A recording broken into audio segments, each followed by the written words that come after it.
comment est-ce que nous le faisons? Nous avons établi toute une série de dialogues, de politiques réglementaires. Il y a un accord en place depuis 20 ans. La Chine est le seul pays au monde où vous avez ces dialogues au niveau ministériel en matière d'innovation, de coopération dans le domaine de l'innovation. Et donc, ça incite à avoir un dialogue sérieux avec la Chine. Nous savons que la Chine est un partenaire important, mais c'est aussi un partenaire difficile. Il ne faut pas se le cacher. Nous savons qu'il y a des difficultés en ce qui concerne l'accès au marché. Et ce n'est pas tellement au niveau des règles, des droits de propriété intellectuelle, mais c'est leur mise en œuvre qui n'est pas peut-être suffisamment effectuée. Donc, on essaye de discuter de la manière dont on peut améliorer ces conditions et on essaye d'obtenir un accord sur un accès réciproque aux ressources financières. Et le gouvernement chinois s'engage à ce qu'il y ait accès complet de la part des Européens pour ces programmes de recherche. Et donc, on améliore les choses étape par étape. Tout le monde va retirer quelque chose. Ici, on a tous les appels à projets dans le domaine de l'agroalimentaire, le transport, les biotechnologies, l'environnement. Ça, c'est très intéressant. C'est cofinancé par la NSFC. Donc, la coopération dans le domaine de l'innovation est très importante dans les relations entre l'Europe et la Chine. C'est un élément très positif parce qu'il y a des problèmes dans d'autres domaines. Et on peut faire la promotion de la coopération de façon très bénéfique en choisissant les domaines en question. Il y a un énorme potentiel et il nous faut continuer à faire attention à certaines conditions comme la réciprocité. Le fait qu'on coopère avec la Chine ne signifie pas que l'on oublie qu'il y a des problèmes à régler. La Chine est le partenaire commercial le plus important pour l'Allemagne.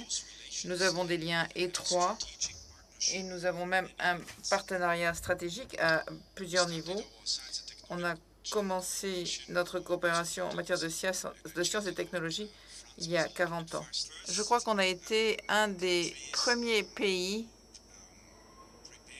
à préparer un rapport stratégique aussi complet. Et nous avons ce rapport uniquement pour la Chine et nous avons défini l'objectif, ce que nous devions atteindre en termes de coopération avec la Chine dans les domaines du traitement des eaux, de la technologie de l'environnement, l'industrie 4.0,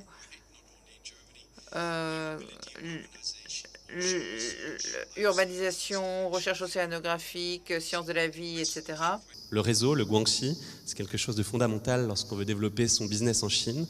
Et il serait illusoire de croire que nos partenaires chinois vont nous ouvrir nos portes si nous ne sommes pas capables d'ouvrir les nôtres aussi. Ça me paraît assez fondamental. Nous développons des programmes de financement de coopération technologique entre des sociétés chinoises et des sociétés françaises qui ont un intérêt à collaborer pour co-développer des produits et des services. Et donc le ministère des Sciences et des Technologies chinois et BPI France cofinancent ces développements à travers des avances remboursables afin de faire en sorte qu'il y ait plus de coopération. Aux côtés de la Banque de développement chinoise, nous avons créé des fonds d'investissement qui nous permettent aujourd'hui d'investir dans des sociétés innovantes, mais aussi dans des PME et des ETI, en France et en Chine, de permettre du coup à ces sociétés chinoises dans lesquelles on investit d'avoir un accès facilité à travers le réseau de KT Capital en Europe au marché européen, et dans l'autre sens, de permettre aux sociétés françaises dans lesquelles ces fonds d'investissement de KT Capital investis d'avoir un accès facilité au marché chinois. Et il y a tout de même des barrières, des enjeux à décrypter, et donc on a un vrai besoin d'accompagnement des sociétés françaises, que ce soit des startups ou des PME innovantes notamment. Déjà un accompagnement dans l'inspiration de se développer sur le marché chinois. Pour beaucoup de sociétés qui développent des technologies fortes, la première grande destination d'export à laquelle elles pensent, c'est le marché américain.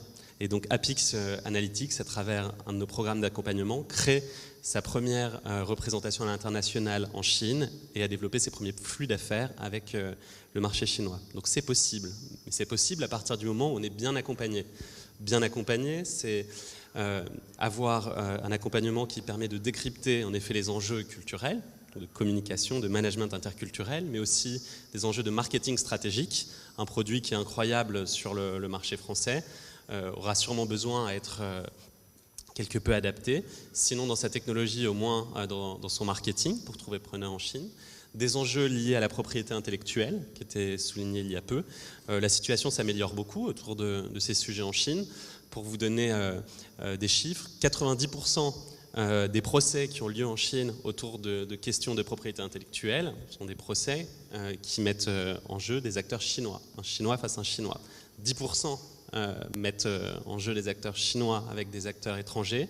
Et sur ces 10% de procès, 80% sont gagnés par les acteurs étrangers. Ce qu'on fait là depuis 2013, c'est qu'on agit en Chine avec nos membres fondateurs. Donc les membres fondateurs sont très importants. Donc moi je m'appuie beaucoup sur le réseau que Solvay a, que Suez a notamment, pour flécher nos PME et que les grands groupes essaient d'ouvrir des portes aux petites sociétés. C'est assez nouveau. On s'appuie sur nos financeurs pour forcer les partenariats. Donc on s'appuie sur les coopérations qu'on a notamment avec la région Auvergne-Rhône-Alpes. Donc la région Auvergne-Rhône-Alpes, historiquement, a des accords de coopération avec la municipalité de Shanghai. On apporte du contenu.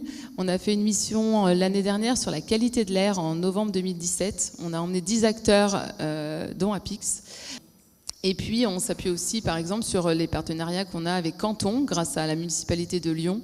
Donc, on essaye de pouvoir mettre les acteurs institutionnels aux côtés des acteurs académiques et des acteurs industriels pour faire dégager des projets. Et à l'international, on a créé une marque qui s'appelle France Water Team. Ça nous permet d'aller à l'international tous ensemble. Donc, les pôles de compétitivité savent travailler ensemble. Et avec France Water Team, on va travailler avec la plateforme Europe-Chine, qui est un programme qui est financé par la Commission européenne.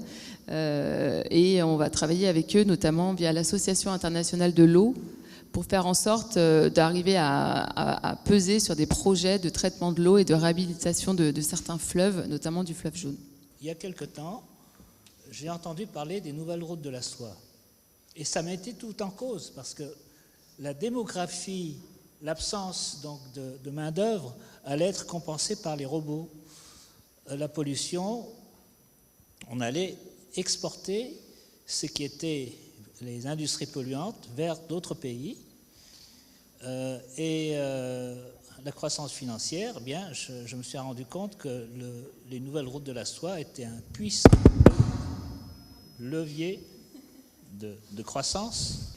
Et les nouvelles routes de la soie étant un gigantesque puzzle difficile à comprendre d'emblée, j'avais pris l'initiative avec mon ami Pierre Doms d'en faire l'examen et d'essayer d'analyser tous les paramètres qui ont conduit la Chine à créer ces nouvelles routes de la soie.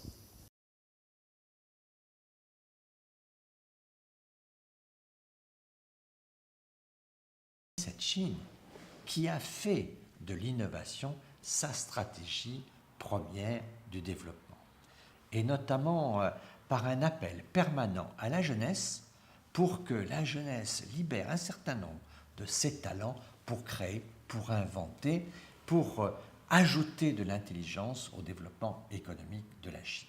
Il ne s'agit pas donc d'une action parmi d'autres dans la stratégie chinoise, il s'agit d'une action centrale pour le développement interne de la Chine, priorité à l'intelligence, priorité à l'innovation. La ville, grand sujet chinois, c'est la société urbaine prioritaire. Mais l'innovation, que ce soit pour l'environnement, que ce soit pour la mobilité, pour les maîtrises de l'énergie, pour les questions de l'emploi, ils sont complètement mobilisés pour en permanence rechercher des innovations. Naturellement, nous participerons à des grands projets comme le projet de la route de la soie, mais naturellement avec conscience que la Chine défend ses intérêts, que la vision de la mondialisation à la chinoise, c'est une mondialisation qui, quelquefois, a des différences avec ce que nous pensons. C'est pour ça que nous tenons beaucoup à défendre nos projets, nos règles, nos entreprises et nos équipes de recherche et toute notre infrastructure intellectuelle. Tout ceci, nous voulons bien coopérer, mais nous voulons coopérer, comme le disent les Chinois, de manière gagnant-gagnant. La dimension européenne est à promouvoir car les Chinois, notamment en matière scientifique et technologique, considèrent l'Europe comme une entité qui a sa propre cohésion.